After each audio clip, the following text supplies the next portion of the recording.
Pelling is ideally suited to address us tonight on the topic from social resilience to survival-led reconstruction.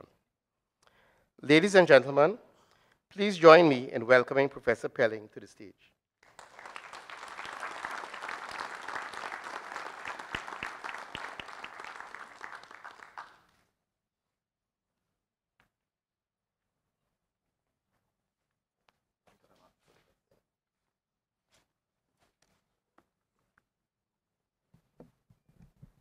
Another adjustment.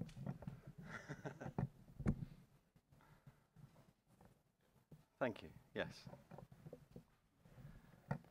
So thank you, Mr. Asu, for those kind comments and the introduction.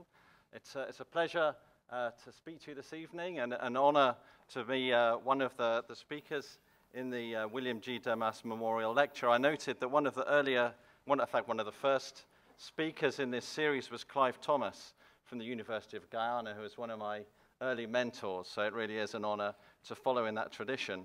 And I also recall that one of the sayings from Guyana is that if you eat laba and drink bushwater, then you'll return to the Caribbean. So it seems to be true. But what I want to talk to you about tonight is the relationship between disaster risk, and international development. And perhaps to offer to you that disaster and disaster risk management is actually an opportunity. And indeed, under the Sustainable Development Goals, one could argue that we are obliged to take that opportunity to use interventions in reducing risk, not only to mitigate risk and hazard, but actually to enhance development opportunity. So tonight's lecture will look both at pre-disaster and post-disaster spaces. I'll reflect on some of my own small experiences to try to draw out some practical solutions to that question. How can one enhance development opportunity through disaster risk reduction? And this is, for some, quite a radical transformation or transition. It takes disaster risk reduction out of quite a narrow technical space into a much broader one of integrated development with all of the social, political, as well as economic and infrastructural implications of that.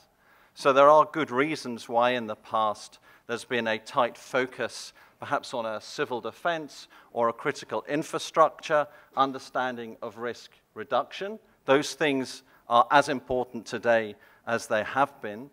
But as I say, under the Sustainable Development Goals, which presents a picture of a more integrated development context, disaster risk fulfills, if you like, potentially its mission in mobilizing and driving that need to integrate the physical, the human, the economic. Maybe one of the starting points for that is to quote the Prime Minister of Grenada, Keith Mitchell, who puts his name to the words that the sustainable development of small island states such as ours is intrinsically linked to climate change adaptation.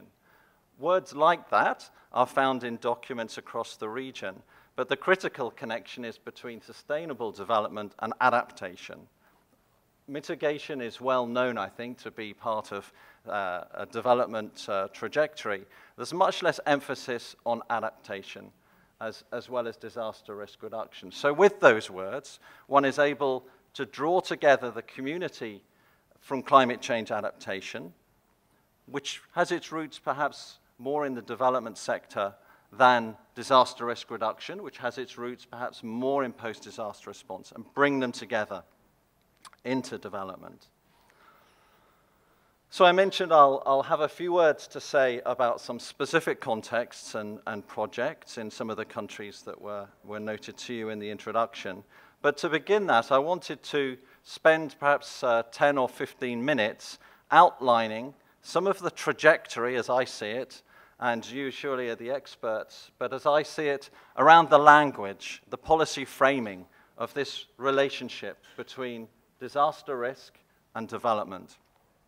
And I want to do that by looking at three particular words or phrases. The first is root causes, and then I'll spend some time discussing resilience, and finally transformation. And hopefully through discussions around those words, we'll have a common understanding of what's a difficult landscape intellectually, but also that will really focus us on the social. And I'll come to this later, but if you want the sort of the byline for this evening's lecture, it is that I would, again, argue that one way past the challenge of how to do development and risk reduction differently in a very practical way is to emphasize the social. We have a lot of experience, particularly in the Caribbean region, looking at disaster risk and development through physical infrastructure. We have experience, again, the region leads, for example, through the CRIF, by looking at financial infrastructure. But I think we've rather taken for granted the social infrastructure. And I would put those as equally important as the foundations upon which sustainable economies, sustainable and stable environments and political systems are built. So I'll come back to those after I've outlined these three ideas. First then, root causes and the importance of really getting to the fundamental drivers of risk. This is perhaps one of the most intractable challenges for that relationship between disaster risk and development. Some of you will be familiar with the Hyogo Framework, 2000 to 2015. The Hyogo Framework for Action was a non-binding treaty, but it had a set of indicators and pillars of action, if you like, that were advisory to the signatory countries for managing this relationship between risk and development. There were 5 pillars, and one of them was around root causes. The others on reducing vulnerability, information, early warning, and building back better. The pillar that was least successful, I think you can guess, was root causes, was addressing root causes. So on all the others, countries in reporting across the years made some achievements, and those were able to be evidenced, and in early warning, really tremendous achievements and many lives saved. But not on tackling root causes. So acknowledged as early as 2005 as a political priority, but not yet addressed. One can go back even earlier in terms of the chronology of this as an identified challenge. Kenneth Hewitt, a Canadian geographer, wrote one of the foundational texts for disaster risk reduction in 1983, a book called Interpretations of Calamity, where he really squarely, he and his colleagues squarely identified the need to build back better. And through that work, introduced a social lens, really introduced the vulnerability discussion into ideas of how to build policy and practice to reduce risk. It was through that work and the work that it stimulated that one moved from a hazards focus, mitigating local hazard, towards doing that still, but expanding into vulnerability reduction as well. So foundational, using vulnerability as a way to get at those social, economic, political, cultural roots of risk, but still not achieved. And that's 30 years ago. At the same time, and I'll say this a few times, but you are the experts, and one of the ways you're the experts could be around the CDB's work and its history of interventions. When I was in Guyana, I spent a little bit of time reviewing the Basic Needs Trust Fund activity, and it struck me that whilst there is no, I'm not sure if this is still the case, but at the time, there was no explicit targeting of vulnerability to climate change or disaster risk. It was much more of a fund focused on local infrastructure interventions, but always with a local community involvement in the planning and delivery of these interventions, which is possible in Guyana, of course, with a local government structure as well. And it was that which really made the Basic Needs Trust Fund stand out, that local participants were able to work together with government to define a very specific physical intervention something that people could organize around. But possibly the real contribution was the social capital, the relationships that were built, possibly the trust that was built between the local government and local actors. And I'm not trying to romanticize any of this bottom-up approach to development. It's surely a huge challenge. But there are programs of work, like the Basic Needs Trust Fund, that could have laid the seeds, perhaps have laid the seeds for this integrated approach.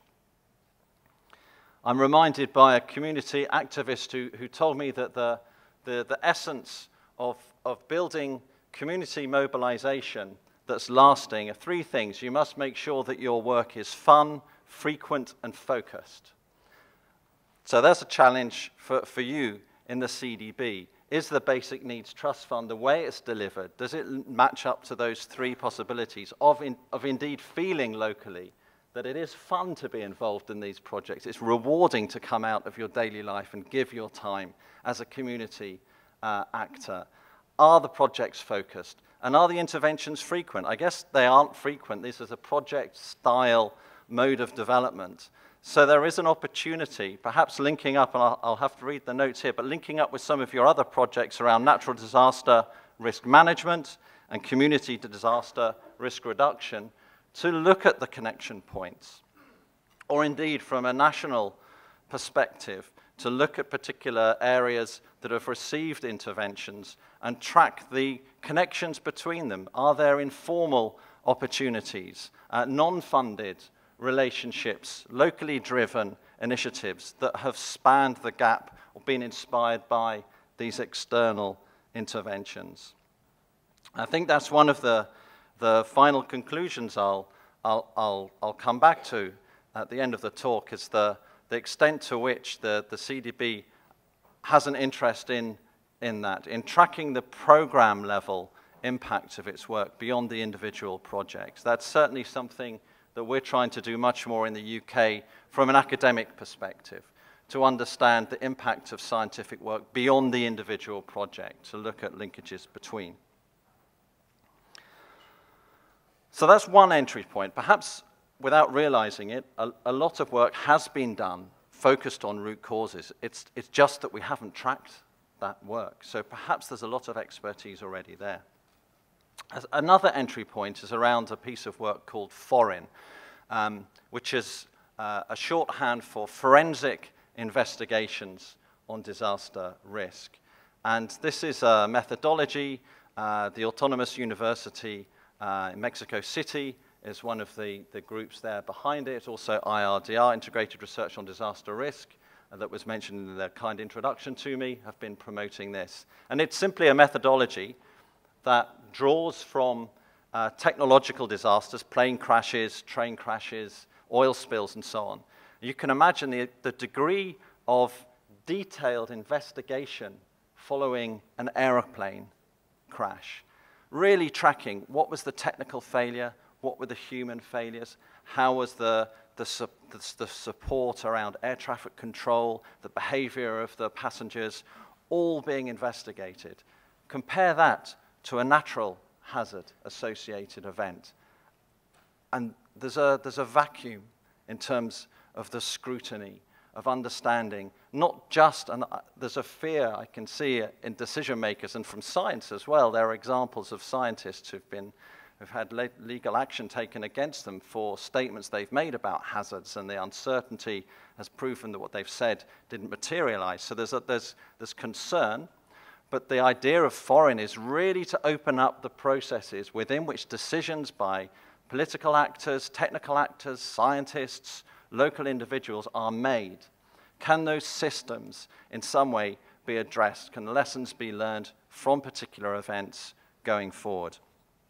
So that's another set of opportunities. The architecture for technical events exists. Can that be moved into natural hazard associated events? So the most intractable of the issues I'll place before you, root causes, but already there are two ways into that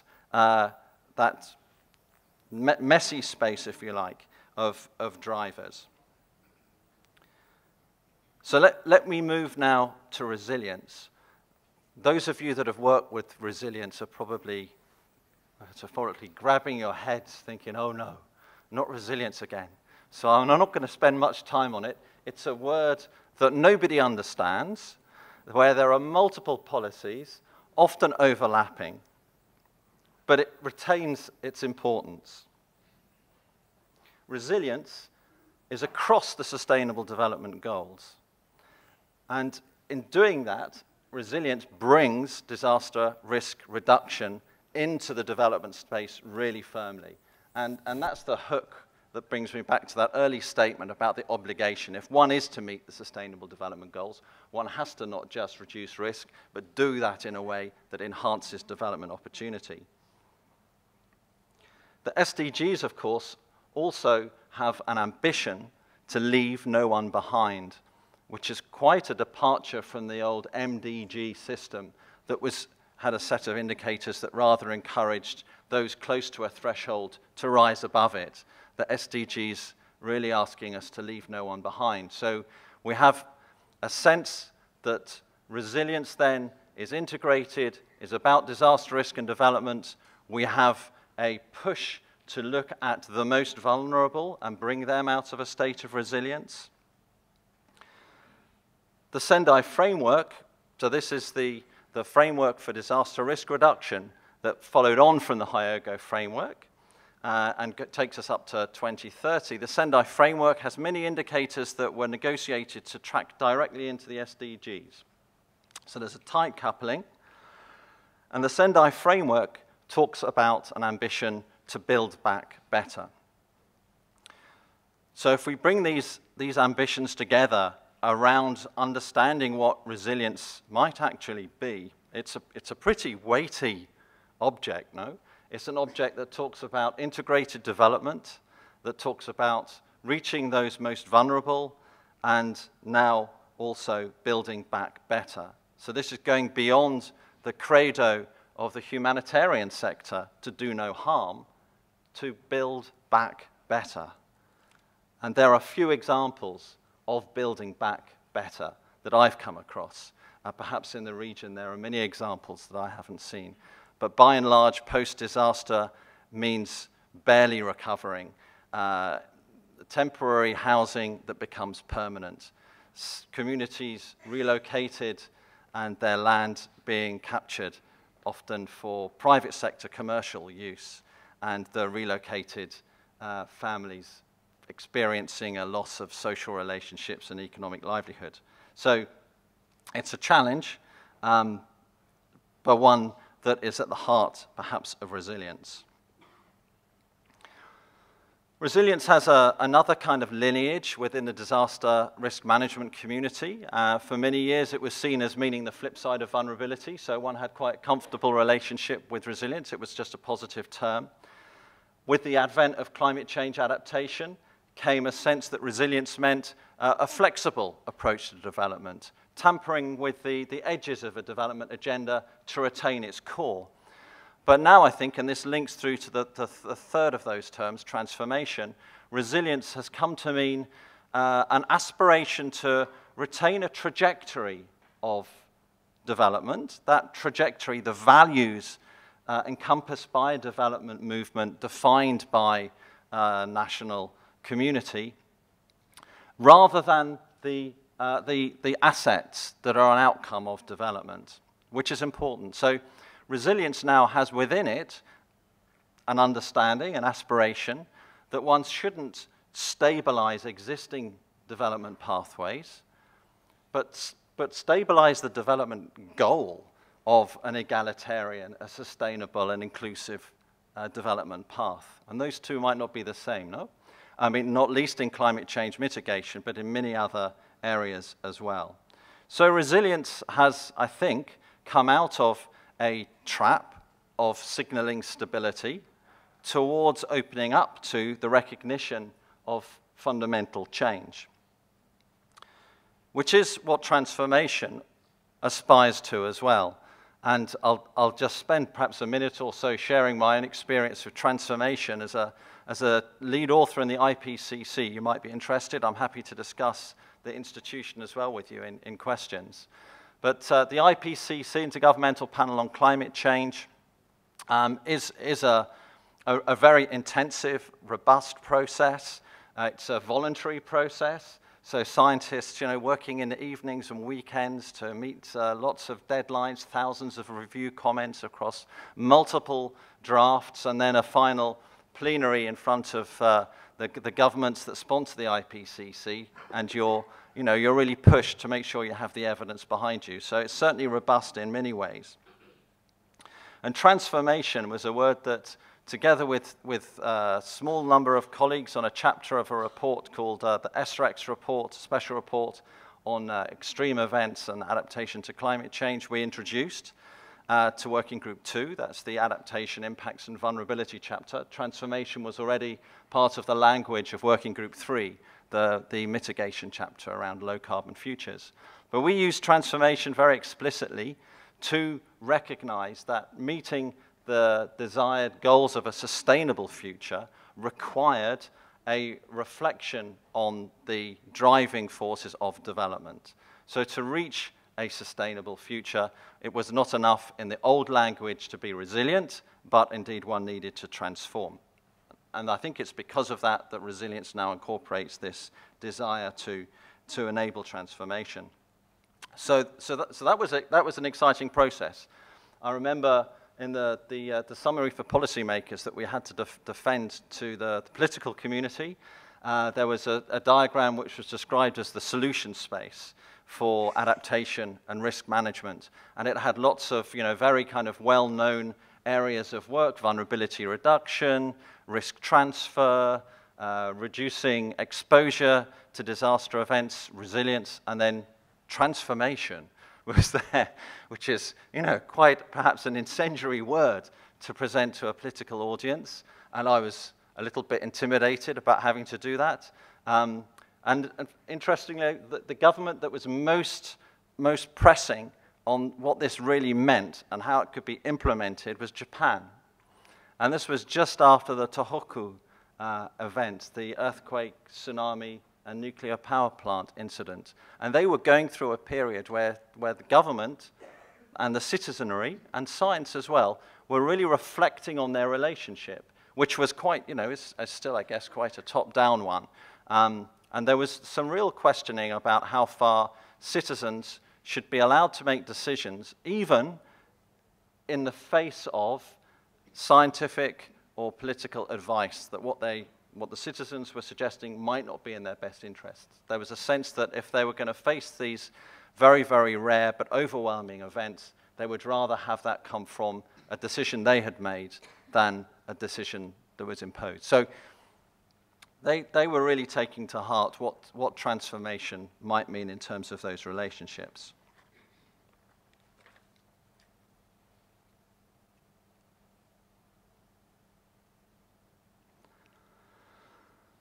So that's the landscape of ideas and challenges in front of us. We have the SDGs, that is a framework we are all having to work with, that are placing disaster risk as a cross-cutting theme in the language of resilience. Those of you that have looked at indicators, there are half a dozen indicators in SDG 1.5, eradicate poverty through resilience building. The actual indicator is reduce the number of people affected by disasters. SDG 11, urban, there's 3 or 4 indicators there about economic as well as people affected and the need to build disaster management plans. And 13 on climate action, similarly, it's there. So these are very kind of hard indicators defining resilience. Recall also then that the Sustainable Development Goals have these ambitions of, and the Sendai Framework, of building back better, of reaching out to the most vulnerable, and through that agenda as well of meeting the root causes. So this is all very challenging, but as I said, I'm kind of putting before you one possibility, something that's achievable, but in some ways radical, is to take the social much more seriously and to think of this as the third generation, the third way of dealing with different sets of infrastructures. It'll be interesting to get your views. I'm not sure that it necessarily means a whole tranche of new structurally different investments, what it does mean is that we reflect really, really critically, and probably with different stakeholders, on the aims and the mechanisms for delivering what we do around physical and financial infrastructure. So let me take you on a couple of journeys to flesh all of that out around the Caribbean. The first journey is through a piece of work that I undertook in Guyana, the Dominican Republic, and Haiti. So apologies to any representatives of those countries as I stumble through my descriptions of each of those rich cultural contexts. The piece of work that I looked at was funded by both the World Bank and DPECO, the European Union Humanitarian Office. It was actually one of the first sets of interventions and investments in urban disaster risk reduction. So again, really kind of internationally significant work. The investments were from a period of 2003 to 2010, sometimes stimulated by a particular event. So in Guyana, it was the flooding of 2005, which was a national emergency. In Haiti, this is before the earthquake, although I was researching after, and again was around flood risk, hurricane exposure, all to do with flooding and hurricane exposure. The Dominican Republic, a response to Hurricane George, but more than that, just an awareness of the deep level of everyday exposure to of the urban poor to flooding.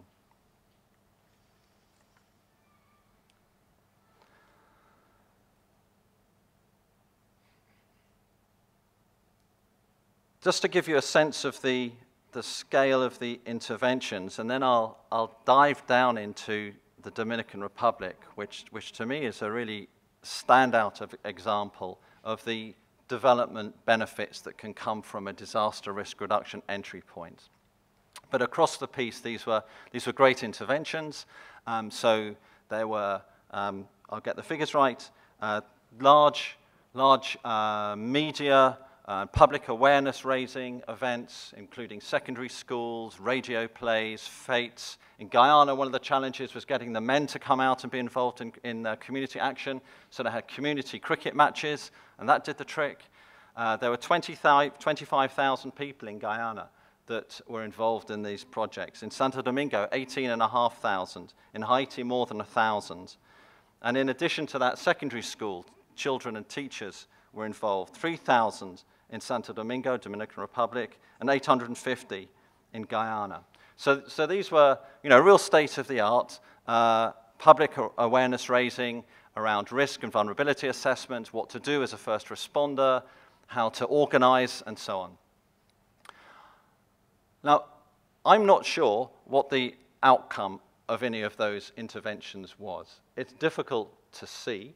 It may be there are a lot of very informed people who are ready to act differently a decade after the awareness raising they received. We don't know. There isn't periodic assessment of that. But it was an awfully big investment. What we do know is that community groups were formed around those interventions.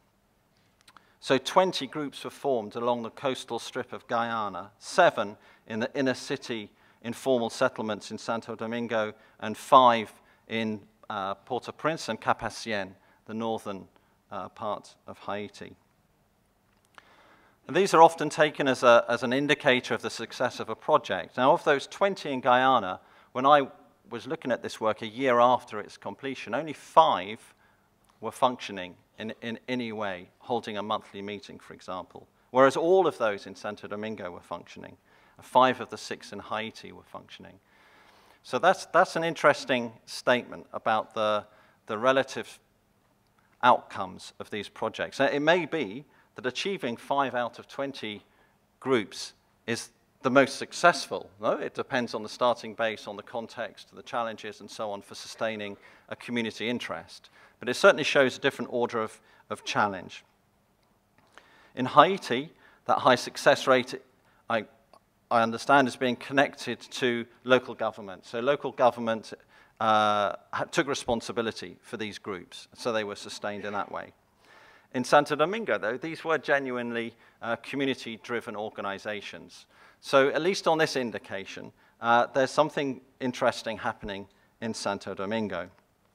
So let me take you to a family living there that I work with, the Barcenas.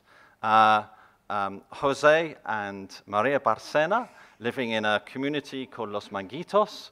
Los Manguitos is on a ravine next to Rio Isabela that cuts through Santo Domingo.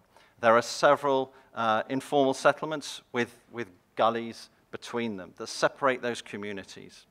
And next to Los Manguitos is another community called La Ciénaga. And the secondary school that the Barcenas children go to is in La Ciénaga. They live in Los Manguitos, as I said, next to the Rio Isabela. So these are in settlements that have been there 40, 50 years, but still informal. They have electricity, they have some basic infrastructure, but no land tenure. Mud slopes, so leaving the house when it rains, not anything unusual. It's just not possible. Going to school is not possible. Sustaining livelihoods in the rainy season gets problematic. If you need to leave the house under an emergency condition, it's difficult. Plus, you don't trust the police, so you're not going to go to a shelter. If you did go to a shelter, you'd fear that all of your belongings are going to disappear when you return home. So you're really, rather stuck. Now, confronted with all of those everyday development challenges, Oxfam, I think, inadvertently addressed a lot of them. Well, I know it was inadvertent. So they had a disaster risk reduction intervention, and in their mind was to build some concrete steps to enable an evacuation route. Great. And a bridge between La Ciénaga and Los Manguitos to, again, enable an evacuation route. Fine. Not fantastically interesting, but worthy projects. And the community response to both of those was no thank you. No thank you. We don't want steps. It's going to be disruptive, all of the building work, and we're not going to use them anyway, to be honest, because we're not going to go to the shelters. We're not going to leave home. So this really would be a waste of everyone's effort. We definitely do not want the bridge. That bridge is going to bring the gangsters from La Ciénaga into Los Manguitos, and I don't want my children being involved with them at all. So the process of moving from that position to one where indeed the community wanted those initiatives took about a year and a half. The easier process were the steps, so I'll start with those. And this was a process that came from community mapping and engagement and a recognition that perhaps an ease of access would be good. Mapping is often a key way of bringing people together. Interestingly here, the police were part of that group of stakeholders that undertook the mapping, and not the police in some abstract sense, but the officers that were policing Los Manguitos and the surrounding neighborhoods. Trust seems to have been built. There was a recognition from the police that they needed to do something slightly different in the way that they looked after safety of particularly women in shelters, and recognized the need for working with communities to police homes during an emergency, that there'd be some community liaison around that. And that was agreed. So the steps were indeed built, and the Barcenas do indeed use the shelters now and feel much safer in doing so. In fact, the steps, good as an evacuation route, but in terms of development outcome, the property value, albeit in an informal context, is increased around the steps. These are now an asset, not a trouble. There are new livelihoods. One of the neighbors of the Barcenas is a leather worker. He's able to take his goods to market now routinely, not just when it isn't raining for those 6 months of the year. So there are distinct livelihood and economic development outcomes of what was quite a straightforward intervention. And that relationship with the police is perhaps the most special one, I think. Now, the bridge was much more difficult, you can imagine. And this was a standard tool that the community activists deployed that were working there. They proposed a weekend away break for teenagers in these two communities, La Ciénaga and Los Manguitos, which the parents were completely against to begin with. But after some time, they said, okay, we'll go for it. And the groups of teenagers met, and they came to understand each other. They realized that, well, we're just normal people on either side. They broke down that kind of mistrust. And out of that came a kind of a beginning of an acceptance that there might be some advantage in the bridge. So the bridge was built. And gangsters, at least from what I understand, don't use the bridge. There are lights on it. You're not going to use that bridge to go and do your business. But the Barcenas children use it to go to school, and it's there in case of an emergency. So you have these two interventions that on the face of it, and were funded as physical infrastructure, are built around a community participation model. I think a little bit like the Basic Needs Trust Fund. But the real benefits were those relationships with the police, the relationships between La Ciénaga, Los Manguitos, and then the economic spin-offs and so on. So real development enhancing interventions, but starting from a risk reduction perspective.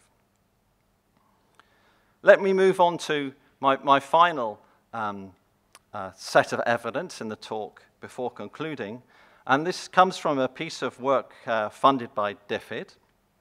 It's called Linking Preparedness, Response, and Resilience.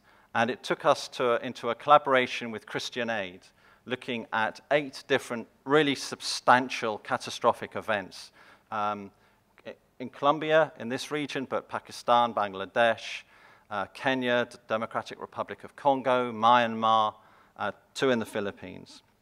And our question was to the survivors of these events, and perhaps more specifically, to the survivors of a humanitarian intervention that followed those events, which might seem an obvious thing to do, but I think we're one of the few projects that have spoken to survivors.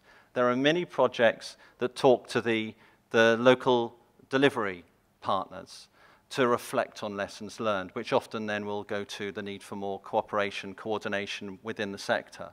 But very few, I've not seen any, that ask the survivors. So I'll just outline 6 priorities that the survivors gave us, and I'll read some quotation to give them a little bit more voice, and then reflect on a piece of work that actually we're still analyzing, where we took those priorities to San Martin in the post-Irma reconstruction, just to see, do those priorities that, don't forget, are generated in a lower income country, catastrophic disaster context, do they travel to a region like the Caribbean? And to some extent they do. So these aren't in any particular priority order. That'll be context specific, but there were 6 key issues that, if you like, describe this ambition for a survivor-led reconstruction. The first was to include psychological support. So as one respondent said, a big problem in the community is the community feeling they have no power, no hope. Help them run the response. We need to inspire them to realize they do have power over their situation. They need to motivate each other, to raise each other out of their situation. So not just talking about the immediate impact, but out of the development, the root causes. And this is a desire for psychological support, which is not to ask the humanitarian sector to gain a new set of very professional skills, although that's useful, but rather it's a request to recognize the capacities, the local capacities, to provide psychological support that exist in schools, in families, in neighborliness, in churches. There's an awful lot of trauma support that can just come from talking and understanding. So the request is rather for humanitarians to provide those spaces, to allow people to talk through and support each other. So it was great to see in the introduction that was flagged. The second is livelihoods, to include livelihoods, but from the very start, either livelihoods themselves or some kind of cash transfer. As one of the respondents said, allow us to economically thrive and to live in peace, and we'll look after ourselves. So that's pretty much mainstream disaster response, the challenge is to get in there quickly so that, of course, once you have a livelihood, you can feel active in society, you can be engaged in not just your own reconstruction, but you're kind of reclaiming your identity and relationship to that place. So it's a huge part of the psychological process of healing as well. The next three are all about relationships. So there was a desire to build cohesion. Again, as a respondent said, we're stronger together. Organize, organize, organize, for everyone to come together and work together as a unit. Only then can you rise up and change your circumstance.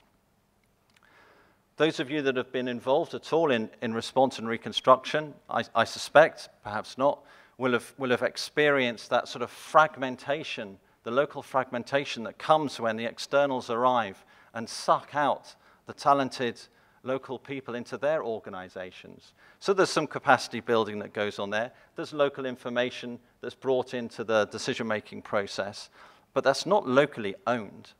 No, it's the relationships that are local that are going to persist into reconstruction development are put under stress by that way of working. The fourth priority was to strengthen two-way communication between the NGOs or the state in the reconstruction and community members. So both the knowledge of the local context going up into decision-making, but in this case, much more specifically, that information be communicated effectively to the local population as well about any kind of opportunity for aid. You would think that would be kind of a no-brainer in the way in which humanitarian systems are delivered, but it shows you how complex they are.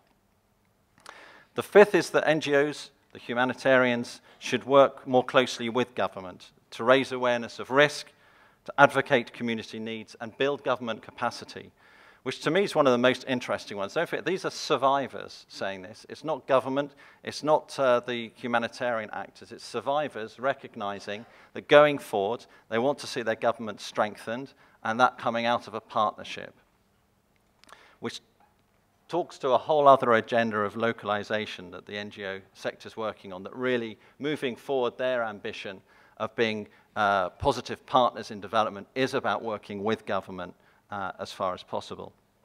The final is to tackle root causes. So we come back to the beginning of the talk in that respect. As one survivor said, look at the causes. Why are we facing this disaster? Start addressing these issues with us and with the government. So, of course, each of those 6 priorities are reinforcing. You can imagine livelihoods, enhancing capacity to take time out and be involved in the response, enhancing psychological well-being, and so on. In essence, it's about local actors having capacity and control over this post-disaster space, but of course also not to romanticize that. So it is about a partnership, about not doing harm, but building capacity.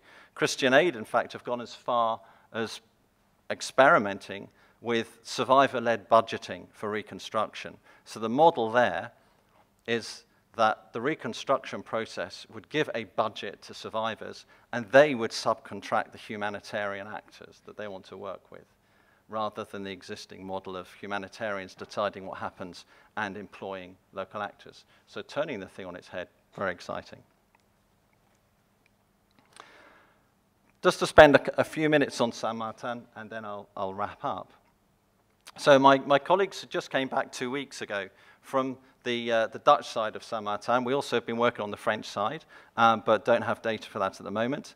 And these are just some first findings. But my colleague thought that about 80% of the essence of those 6 points resonated with the survivors that he spoke to in Saint Martin in the Dutch side.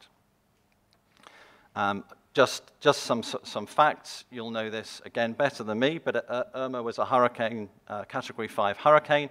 About 70% of the structures on the Dutch side were damaged, with losses estimated upwards of $2 billion US. The mortality is very low, so this is much more an economic infrastructure, livelihoods context for reconstruction. So 3 of those priorities that I outlined really came out from the survivors. Their first priority was livelihoods, but really talks to the economic model in Saint Martin, which doesn't have any social safety net. So The elderly, in particular, were struggling, having to take money, it was reported to us, from food into immediate reconstruction. Also, female-headed households and migrants. There's a large migrant, a fair proportion are undocumented, working in the tourist sector. Those jobs are gone. They were short contracts. There's no obligation from the employers to provide any kind of remuneration at the end of the contract or in reconstruction. So they're left out of it. So you would expect, you know, the three most vulnerable population groups, arguably in development, are facing now this disaster impact. The second issue was a lack of two-way communication. And despite it being such a small size, people just feeling bewildered with a lack of information coming from government in this instance, no formal communication system for aid disbursement. So lots of rumor, people spending the day queuing up for things that were never going to arrive. You know, that was just a rumor that if you go to a certain school, there'll be some food or water, dispersed building materials.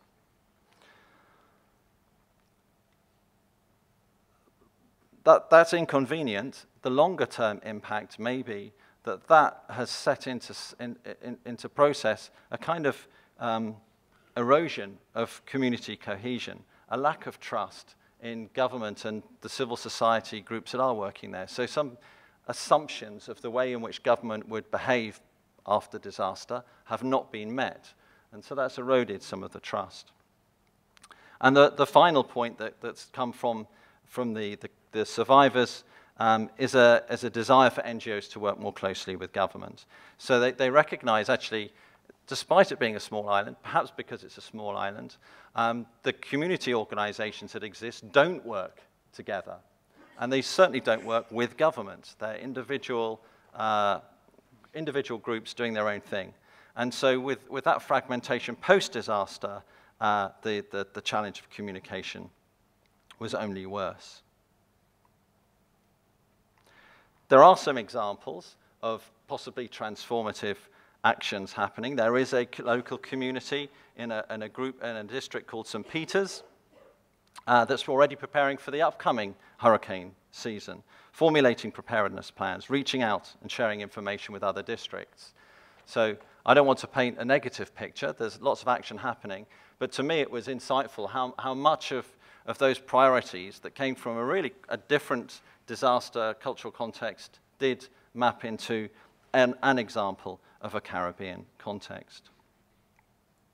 So perhaps I'll just conclude then by taking us back through that journey and highlighting a couple of closing points. So remember that the key element of the talk is the relationship then between development and disaster risk reduction, that we're really provoked by the SDGs to take this more seriously than we might have done in the past, that the SDGs remind us to focus on the most vulnerable, remind us about the importance of integrated development, and in that sense, provide us with a challenge. One of the ways to respond to that challenge is to look at the work that's already being deployed through physical and financial infrastructure investments and see how far the social is being enhanced through the ways in which those priorities are being delivered. Or if not, to really reflect on the extent to which social infrastructure is a new category of working. So my three final points then are, first of all, if one is to take the social seriously, it requires a frame of reference that moves from a project to a program level view, whether that's for an organization like the CDB, national governments, or communities themselves, but really looking at how to build relationships over time. The second point is the importance of partnerships.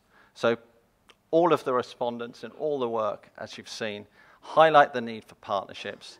And the most productive ones are between community organizations and local government, or really embedded community-based NGOs. So the reason that the work in Santo Domingo was so successful is that there was an NGO behind it called Desarrollo Integral, Integrated Development in the Dominican Republic, and they'd been embedded in the community for a decade. They had local staff. They were self-financing through a solid waste management business.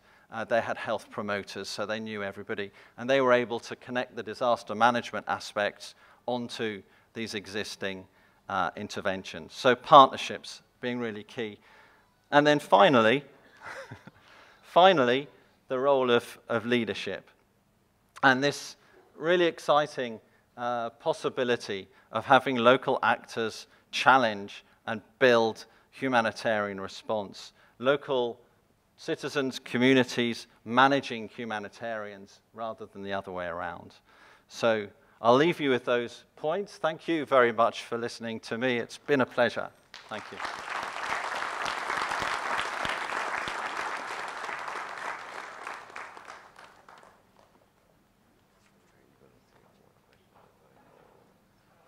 I'll take a couple at a time. Yeah, why not, if there are. Yeah. All right, ladies and gentlemen, the floor is now open for questions. We have microphones in the passageway, and feel free to come and question. We'll take a couple of questions at a time, or we can take one at a time, but we like to take at least one question, though.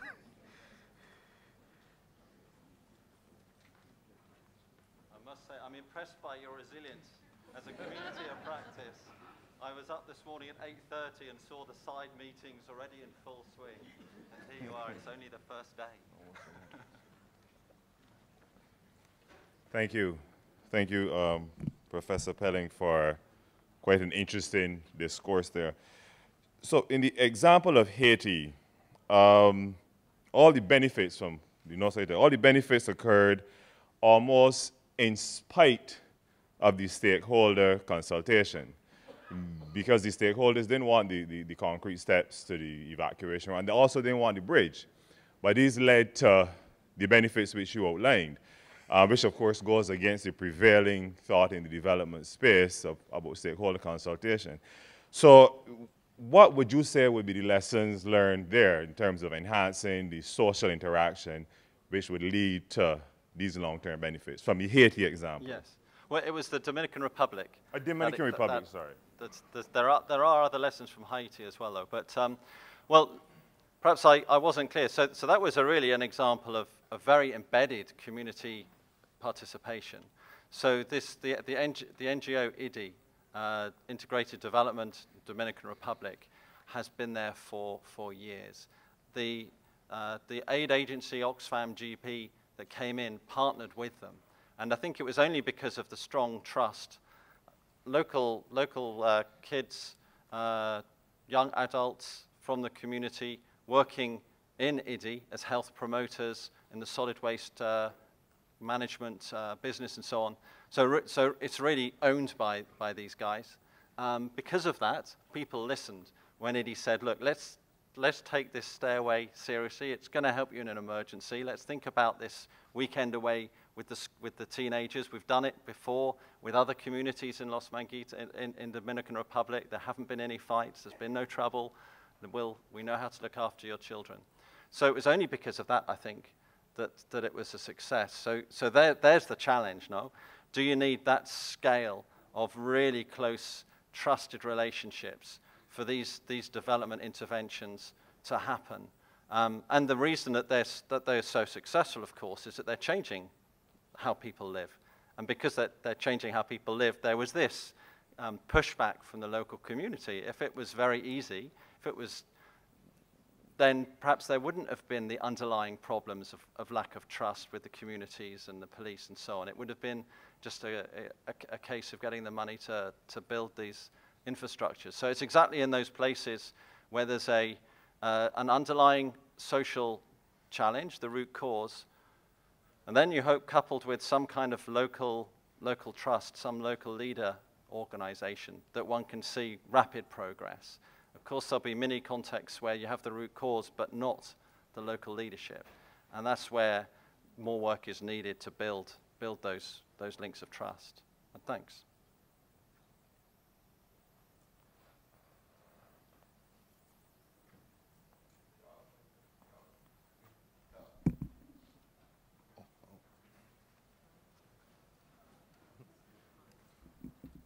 Thank you, Professor Pelling, for a compelling lecture. For me, what really stood out was when you spoke about resilience and the aspiration for transformation. And key to that for me speaks about a vision, the vision of what this desired future should look like. So the question is, what in your view would a socially resilient Caribbean look like? We could narrow that social resilience to the impact of climate change, or we could make it a bit broader. I will leave that up to you. What would be the critical policies that are needed to take us there? And what is the enabling environment that is required for that transformation? Thank you. That's easy. Perhaps I'll address that question because it's a rather large one. So the lens I've offered is a social lens onto the question of resilience, not just social resilience, but resilience. And I began to outline the challenge, I suppose. It's where there's a part of the need comes from a lack of trust, which can be institutionalized through a lack of trust in an agent of the state, like the police, or it could be an informal one, lack of trust between two communities. So how in that space one builds enough capacity for genuine leadership to come? And certainly one of the findings is that existing humanitarian practice does the opposite. It tends to erode local leadership and erode local organization, local base organization. So there's something to be done there with the way in which external actors post-disaster work with existing organizations. The key finding from that perspective is really to work before disaster if one is to enhance what happens post-disaster. So that would be everything from a very kind of base level, sports clubs, interest groups, water users associations, anything really that bring community actors together. That's the raw material from which leadership and capacity comes. In terms of the vision for the Caribbean, I think there's a really exciting opportunity around youth leadership.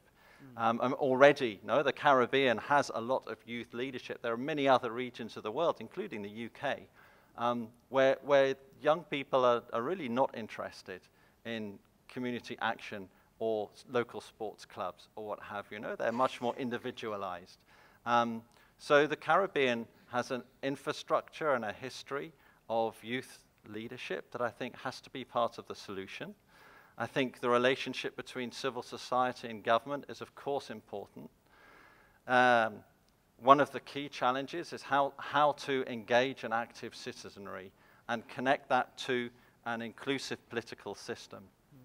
So this is the struggle of the Caribbean and many other regions of the world. So that's the root of it, for me at least. How does one connect those two dynamics of transformative change, both the political structures nationally to be inclusive, representative, transparent, and the grassroots to have leadership. And I guess the Caribbean is an exciting place, given the size of the populations and the possibility for direct accountability that offers. So that's a roundabout answer to the question. Thank you. Please. Yeah, thanks a lot for your talk. And my question is very similar to Jason's.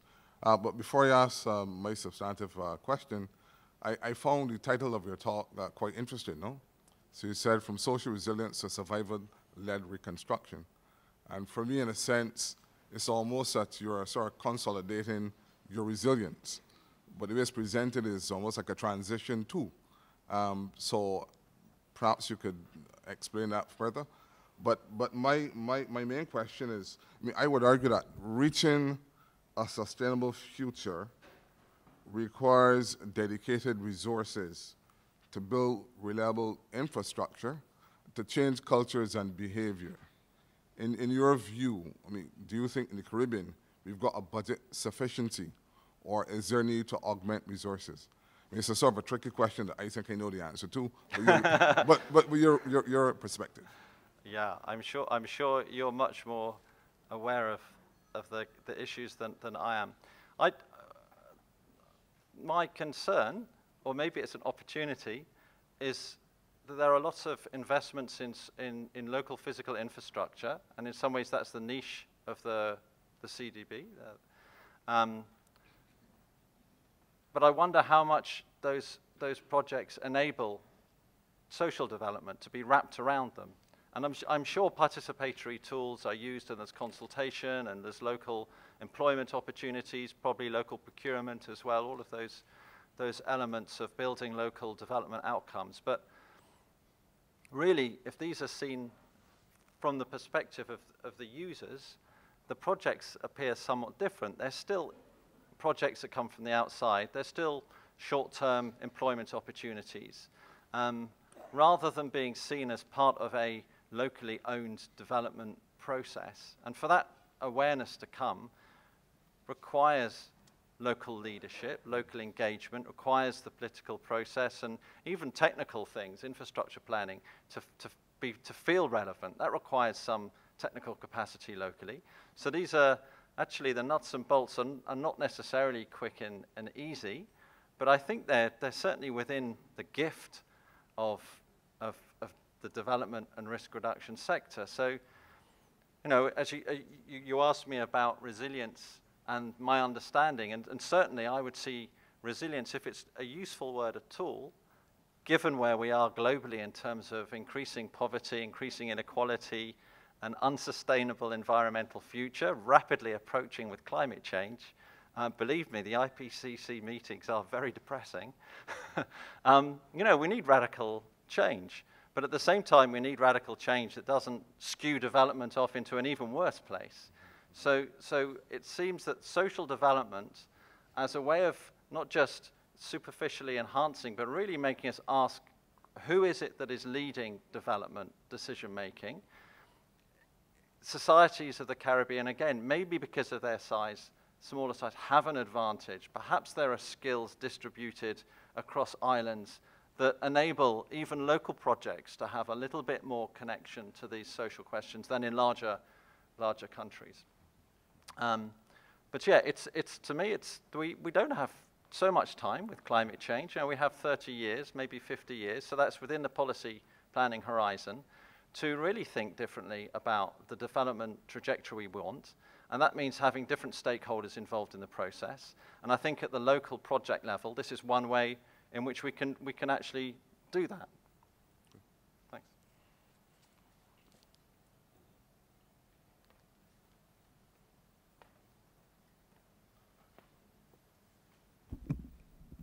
Yes, sir. Congrats on a masterpiece of presentation tonight. I happen to be from Antigua and Barbuda, and my Prime Minister actually earned a nickname now these days of being the world boss. Went to the United Nations, presented the straightforward case, followed up by the Prime Minister of Dominica. So I want to ask you, who has done obviously so much work in this field, that as you've highlighted in many cases, I'm glad you used the less fortunate on the world stage, the countries you have chosen to speak about. Hence, what is your feeling when the powerful nations of the world, and seeing the calamity and the suffering of the poorest of the poor, but stay there using the excuse that countries, most of the OECS islands, most of them, you're going to call them well off, and the GDP is of such. And that's the excuse not to pump out the money and help the poorest of the poor. You having put so much energy, obviously, in the field. I'd love to hear your views. You know, send a signal back to them for me, please. Thank you very much. Thank you. Thank you. I mean, it's an interesting moment. Perhaps what you described, no, these are deep political cultural questions, right? There are leverages that are out there. Whether they make any difference is up to us, I suspect. The SDGs is a leverage point, no, because they talk to the globe, not the MDGs, which require, that was focused on low and middle income countries, and that kind of wrapped up into the politics and the history of development aid. This is much more about, well, communities in the UK, in the US, Canada, that are suffering from poverty and exclusion, partnering with communities in the Caribbean, in Asia, that are also suffering from exclusion. And the roots of those exclusions will not be dissimilar at an abstract global level, no? It will be to do with flow of money, it will be to do with capital concentration at an international level, it will be to do with a lack of representative and accountable governance more locally, and a lack of skills and capacity, self-respect, opportunity for the individuals. So there is potentially this space in front of us where one can really work with communities in different political spaces to come together. One sees that with climate change, no? And if you think, I'm not from the US, but you think about the US withdrawing as a nation from Paris, yet the cities in the US and the states are some of the leading advocates of mitigation. So that's another of these tricky tensions, no? But it's a kind of a fault line of movement. Can one engage sub-state action, political, economic action, in ways that are not necessarily, renting apart an international structure and national structures, but are enabling some of the voice that you're calling for? Please. St. Aubin Bartlett from Jamaica. Your presentation I find very, very interesting.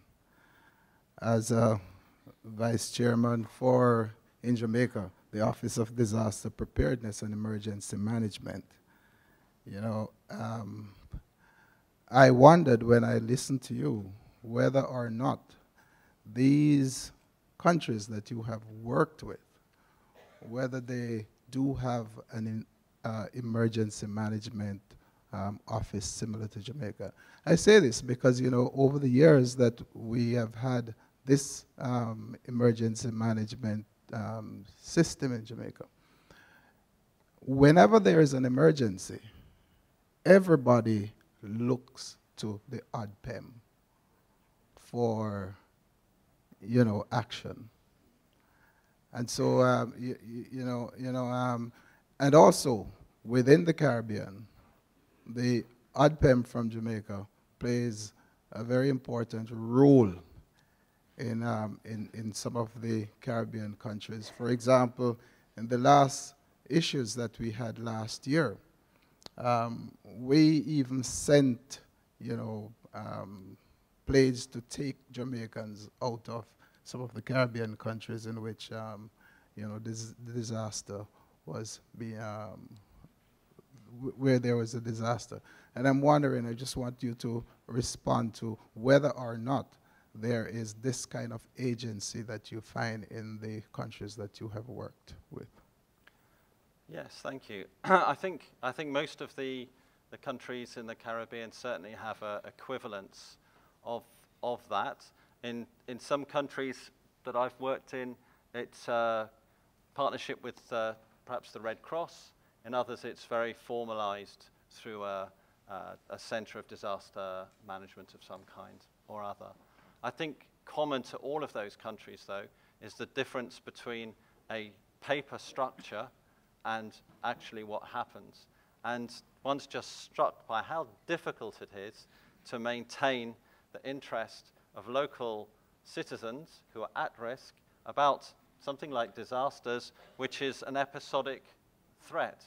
And you can well understand why people might not want to spend any of their scarce time in meetings about something that might not happen for a year, 5 years, 10, 20 years. So this challenge of community organizing, we come back to it. Connected to local government or Red Cross or whatever institutions there may be, churches, Is there a way in which disaster management is not the archipelago that Hewitt describes, but part of a mobilizing of everyday community conversations? It may be that disasters is just seen rather than a physical discussion. It's seen as how to deal with dengue fever in the wet season, how to get school access improved in the wet season. You know, it's real everyday problems, and it's experienced in that way. Climate change adaptation takes us some way there, I think. So that's very much, you know, you will know more than me, but I see climate change adaptation work through different policy sectors, agriculture, fisheries, and so on. And it's much more about how one's economy can be climate smart. Disaster risk reduction still sits there as a separate entity, and it's always going to be marginalized if that's the case. So I think, again, we have the tools in front of us, but it's integrating, if possible, which is challenging, I think, for government, because there are structures in government that are responsible for a defined space, and we certainly need the post-disaster reconstruction space, the civil defense. Those are key functions, but disaster risk reduction of this type is much more than that. So, thank you. Professor Pelling, fascinating discussion and very timely, no doubt. You commented on how in the private sector, aircraft, equipment involved failures, you have the blueprint on what is triggered, the diligence, liability, mapping, geologists, climate, because obviously you have all the stakeholders and there's an economic quotient involved in that formula. Here with natural disasters, the numbers are even greater. You don't necessarily have all of the financial safety nets in place, but you clearly have the cost. What sort of institutional framework, and I guess you've been asked this question now several times in the course of this evening, in terms of the institutional framework that's required? It's great to have one-off emergency preparedness units in countries, but since we're dealing with a region that is subject to this sort of disaster, in large part exacerbated by climate change and limited adaptation mechanisms, what sort of institutional framework should there be for the region in terms of, because you've got a lot of countries and you don't have economies of scale?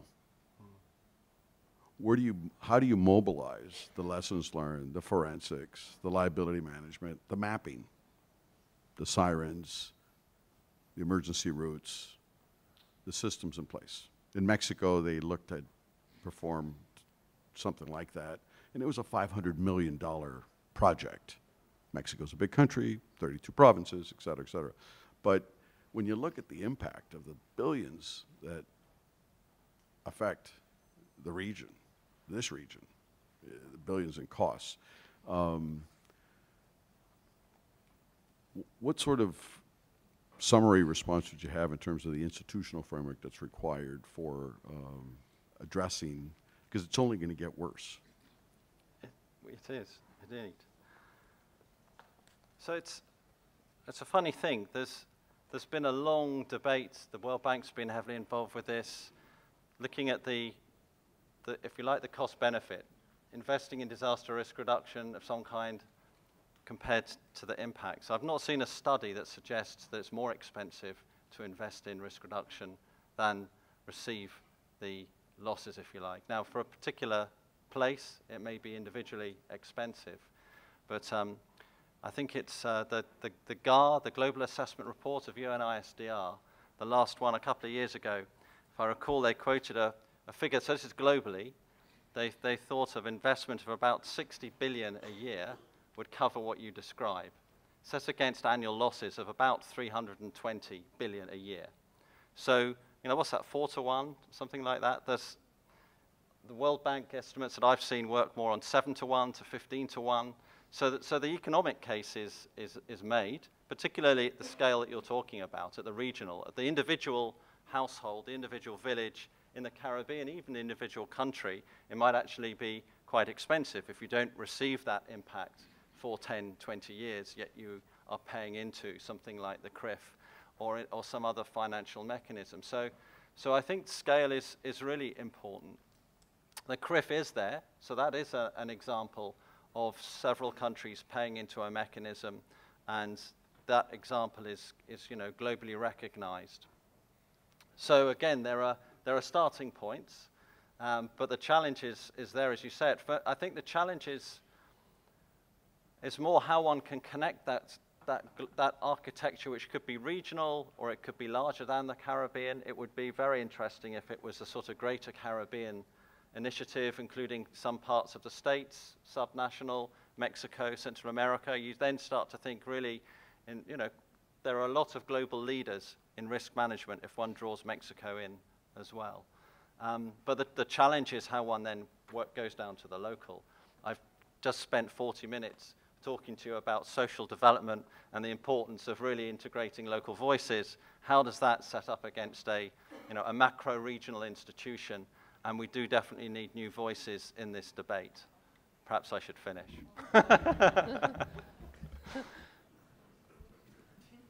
Is that a signal? No more questions? Or may I? Do we need to finish? May I? No? Thank you, Professor Pelling, for your very interesting remarks. It's very valuable for us in Canada as we think about how we can best support resilience in small island states and in the Caribbean in particular, which is a very important priority for our government. So I wanted to ask you, as you do this work around building of social resilience, another key interest of ours in our international assistance policy is how we support gender equality as a means for getting more quickly to the goals that are outlined in the SDGs as a means of supporting poverty reduction.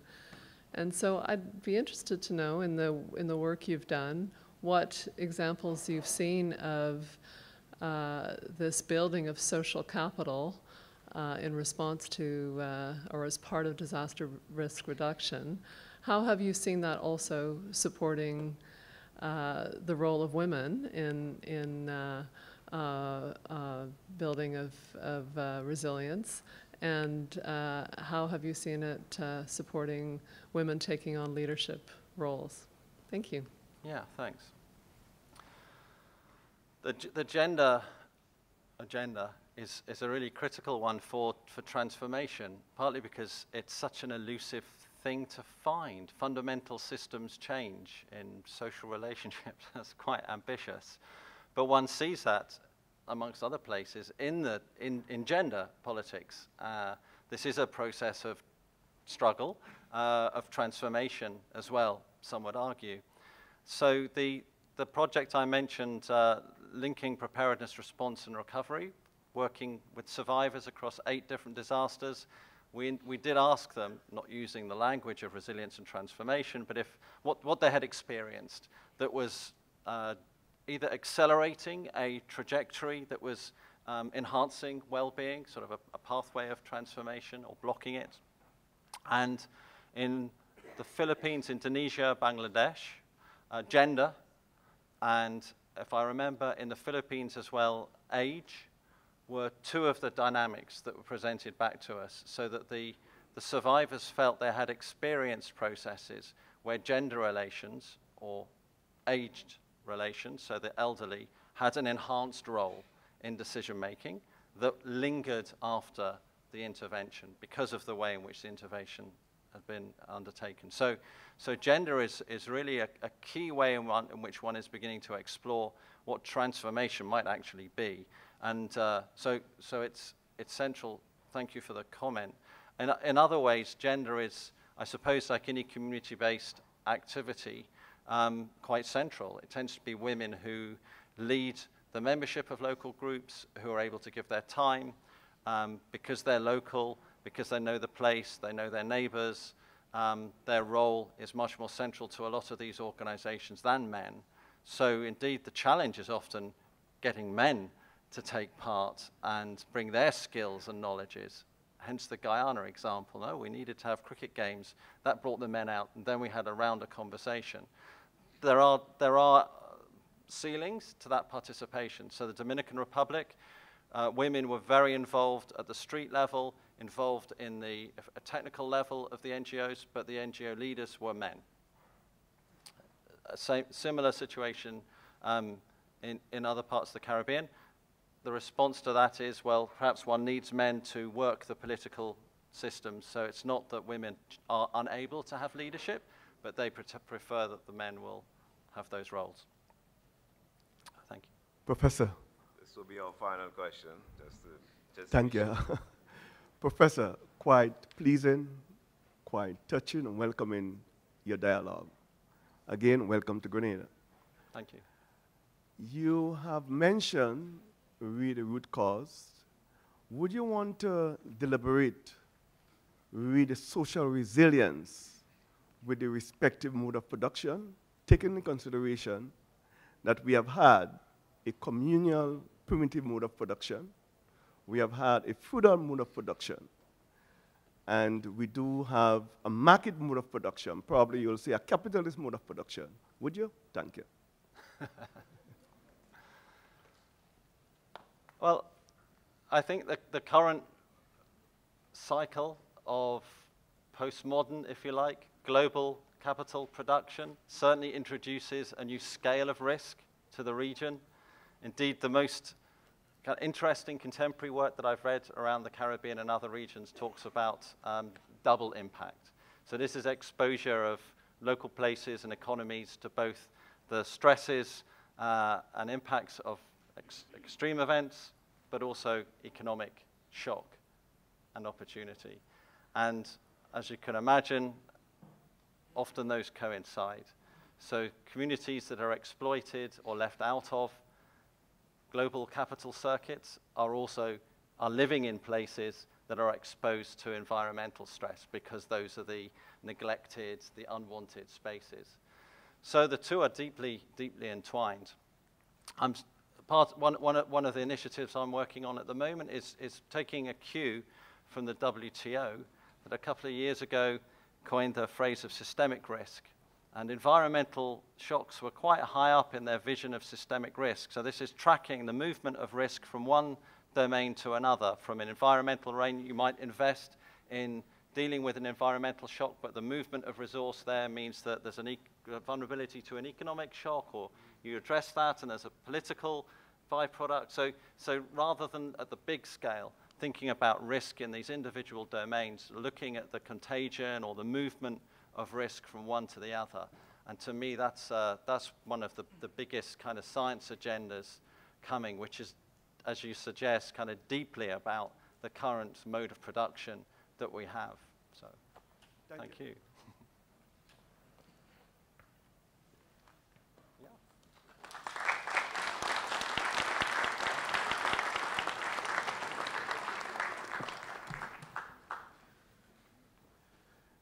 Thank you for your applause. And also, we'll really express our gratitude for the presentation tonight. We welcome on stage Division Chief in the Social Sector Division of the Caribbean Development Bank, Ms. Deidre Clarendon.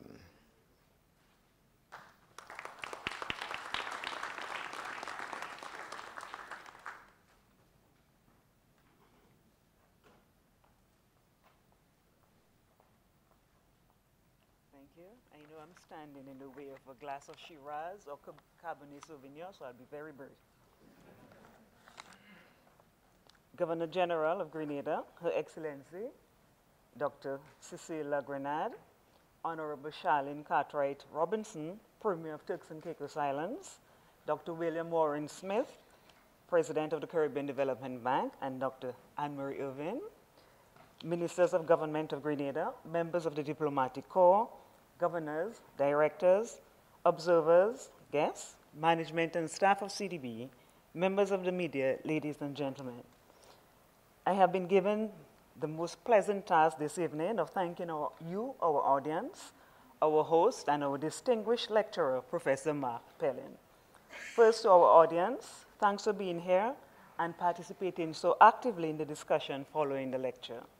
Your presence demonstrates your own thirst for knowledge on this important matter as we continue to recover from the devastation caused during the 2017 hurricane season, and as we face with some trepidation yet another season, starting officially since we have had Alberto in the next few days.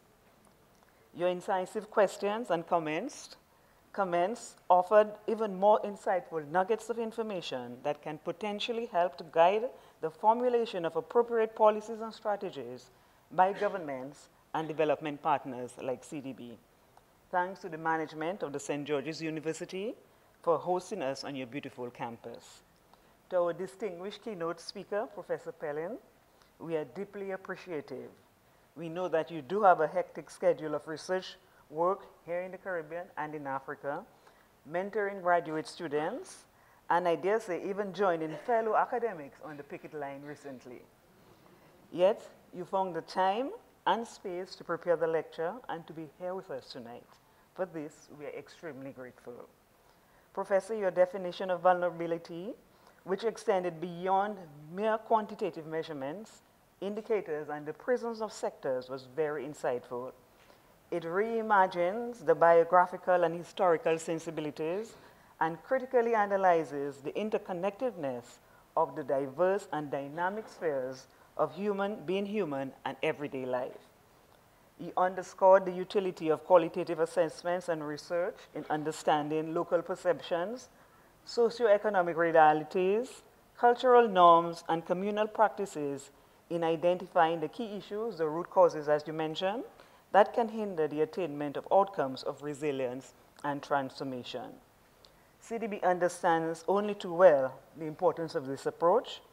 As a result, we have been enhancing our own participatory multidimensional poverty assessments and gender assessments to better inform the design of the support we offer to beneficiary countries.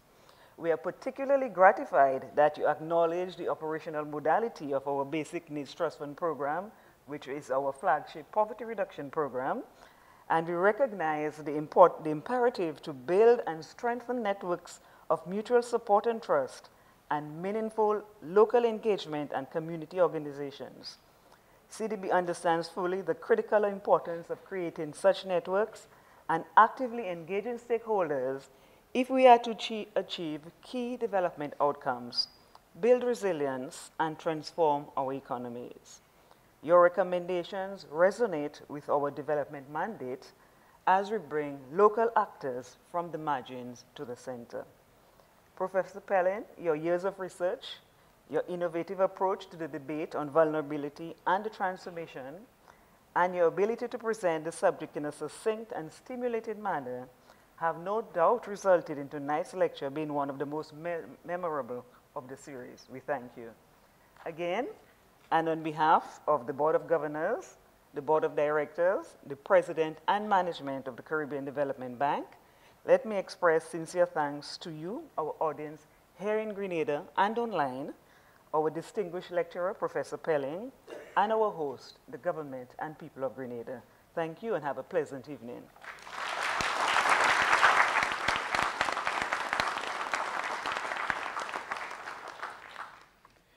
And that, ladies and gentlemen, brings an end to the business side of this evening, but of course there will be a cocktail reception directly following. Let me invite you please to stand for the departure of the Governor General, Her Excellency Dr. Cecile Lagrenade.